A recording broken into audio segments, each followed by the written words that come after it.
নমস্কার, অঞ্জলি পেটুক ঘরে আপনাদের স্বাগত। আজকে বানাবো চিকেন মোমো। চিকেন মোমো বানাবার জন্য কি কি প্রয়োজন আমি আগে সেগুলো বলে দেবো। দেখুন চিকেন মোমোটা কত লোভনীয় হয়েছে দেখতে।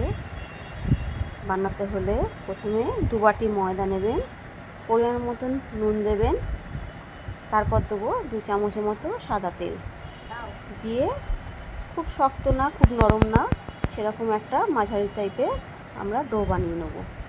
দেখুন আরেকদিকে নিয়েছি 2 চামচ।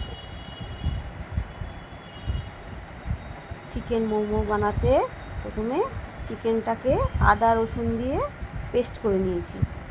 তারপরে দেবো 2 মিডিয়াম সাইজের পেঁয়াজ কুচি, ধনেপাতা কুচি, কাঁচা লঙ্কা কুচি, দেবো স্বাদ মতো নুন, একটু চিনি, 2 চামচ সাদা তেল, 1/2 চামচ গোলমরিচ গুঁড়ো, একটুখানি সয়া সস, 1 চামচের মতো ভিনিগার।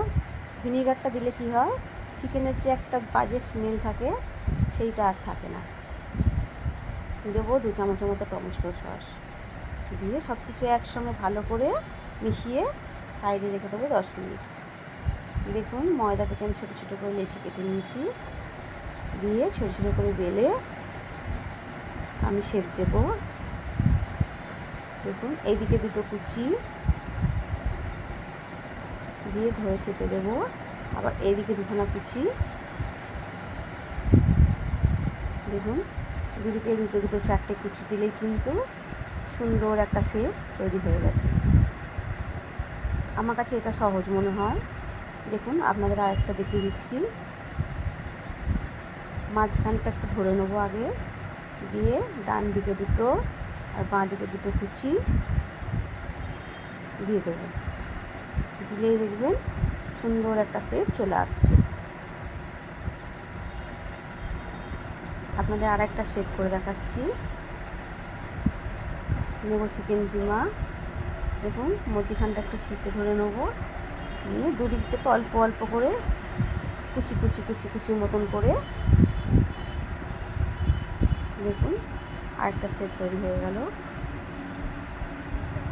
আপনাদের কাছে যেটা সুবিধা হবে সেরকমই করে নেবেন। দেখুন জল গরম হয়ে গেছে, আমি ছাঁচড়িতে অল্প করে তেল দিয়ে দিচ্ছি, তাহলে কী হবে মোমোগুলো নিচে আর আটকে যাবে না। দেখুন একে একে আমি সব মোমোগুলো দিয়ে দিচ্ছি। 15 মিনিট পর ফিরে আসছি। দেখুন মোমোগুলো কি সুন্দর ফুলে গেছে, তাহলেই বুঝতে পারবেন যে মোমোগুলো সুন্দর সুসেদ্ধ হয়ে গেছে। আপনারা আপনাদের পছন্দ মতো সস দিয়ে পরিবেশন করুন।